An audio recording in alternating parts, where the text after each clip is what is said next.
in New South Wales and South Australia, the premiers are getting on like best mates. They want to bring in some kind of social restrictions for kids under 16. They actually want to raise the social media age for social media use. So in this particular story, Chris Minns and the Premier of South Australia, Peter Malinauskas, they're meeting in this week to actually talk about how they're going to bring this in. However, there's a lot of challenges surrounding how they actually institute that, how they verify people's ages. Ben, this is actually your area, and you'll be speaking on this on the 6th of August, right? Yes, I will be speaking at this at Parliament House on the 6th of August. In relation to the digital ID and age verification, I'm currently also writing up a big report on this and some policy advice on this, because this is something that's trying to be pushed by people who are clearly technically illiterate. They don't understand how the internet works or how anything to do with big tech works. And what they're trying to do is they're trying to just score some branding points with the community. They speak to parents. What's your concern? Oh, my kid spends too much time on social media. Oh, okay, I'll ban that for you. That's actually what's happening. And we had a really interesting thing already happen with Pornhub in the United States. Now, Texas passed at state level a bill to ban Pornhub. So what happened?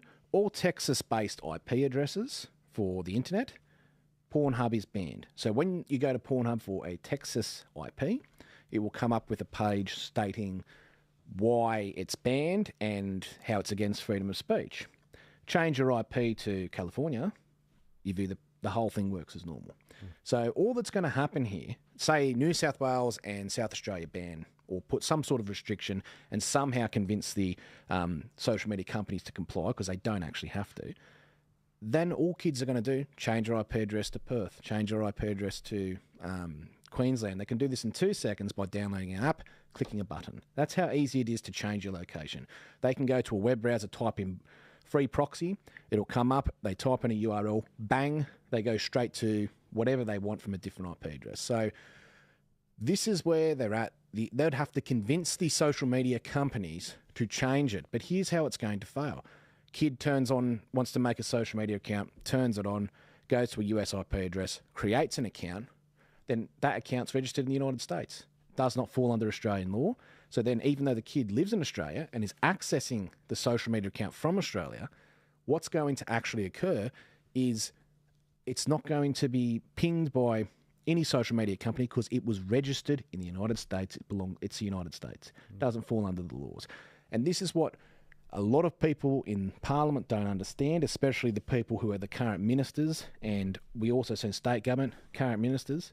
They do not understand that wherever the data is stored, that's where the law applies. So if Facebook really, or X or any other social media company really gets pressured, all they have to do is go, okay, you want me to change for your laws that you've just passed? I will now take my entire business, all of the servers and all of the data from your country, and I'll just put it back in the United States, or I'll put it in Singapore, and then I'll just funnel it to Australian IPs, which they can easily do, and bypass the entire thing. You take me to court, gets chucked out because Australian law does not apply outside of Australia. So this is why the whole system is just not going to work. And the question comes, how are you going to verify the person's age? I mean, Google already has this. They've already rolled out an age verification system that exists in Google Play Store. So make a new Google account, go to the Google Play Store, attempt to download an app, right? That's any kind of age restricted, like so dating apps now, so age restricted.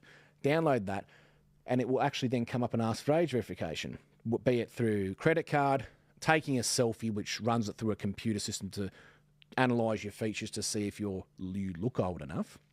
And the other one was, I believe, phone number, which all of these are bypassed in 2 seconds. And I actually was testing it, part of what I do with my cybersecurity stuff and all that, and I was testing it, and I was able to bypass the age verification by taking a photograph of Andrew Tate off a monitor. That's how simple it was to bypass it in literally 2 seconds. Wow. So the whole concept here that they have, and even if they were to bring in digital ID is actually easier to forge than a physical ID. And I know this, I used to bounce top 10 most violent venue front doors. When I used to run the front doors, underage kids stopped coming because they know that I'll get them, because I just know what to look for in a fake ID, and I was really good at it. So I know even the really good fakes, and that wouldn't happen that often. Normally it's just they're impersonating, they're using someone else's ID. But the digital IDs, they were starting to come out back then. And I'd always refuse them. The kid would be puzzled, why are you refusing? Because anyone can forge a digital ID. And in actual fact, in 2022, a security researcher was able to back up his entire phone to the iCloud, take out the actual file that was the digital ID, decrypt it, because it only had a PIN number on it, was decrypted in 2 seconds, change the actual name, the age, the address, re-encrypt it, re-upload it to his phone, and it showed up as a real New South Wales digital driver's licence. He scanned the QR code, it even worked for the police. And that just shows that the entire system is flawed, and it's just simply not going to be possible. There are other methods that they could go down, other avenues that they can go down to protect children online that are less invasive, require a hell of a lot less effort, because you don't have to get all these giant tech companies on side. I mean, one of the things that if they really want to protect children online, why aren't they providing parental control tools for the really little kids? But also, why aren't they going to the social media companies? Let's meet halfway. Let's create a sandboxed environment or a sandboxed version of Facebook for kids under 16. So then it congregates. It's orientated towards them, the algorithms and everything. There's wholesome stuff in the algorithms. The kids are getting shown good stuff. It's a safe environment. You know, you can put a parent on the account so the parent sees everything. They can see if the kid's added a new person or someone's messaging them who they don't know. Or you can even set up so unknown people can't message your kid. So that takes away predators being able to add your kid, message your kid. There's so many things that we can do that don't require some sort of age verification system. The only reason it's really being pushed, everyone thinks it might be a sinister thing, you know, like they're trying to control people, whatever. I'd actually argue that it's probably not that. I'd say what it actually probably is more likely to be, a bunch of technically literate people preying on a bunch of technically illiterate people who make decisions. And they go, hey, I want a government contract making apps, making all these very sophisticated things that aren't going to work anyway, but you pay me lots of money over a very long time for a contract. And I think that that's actually the case. Yeah. A few things before I get the rest of the panel's take on this. Just from reading the article, there's other reasons why they're saying they're doing this. First and foremost, they're saying it's fueling, social media is fueling extremism and misogyny. I will make the point that Anthony Albanese did actually blame the shooting of Donald Trump on misinformation. On top of that, Peter Dutton also backs this particular approach as well. In the first 100 days of government, he actually wants to bring something similar in.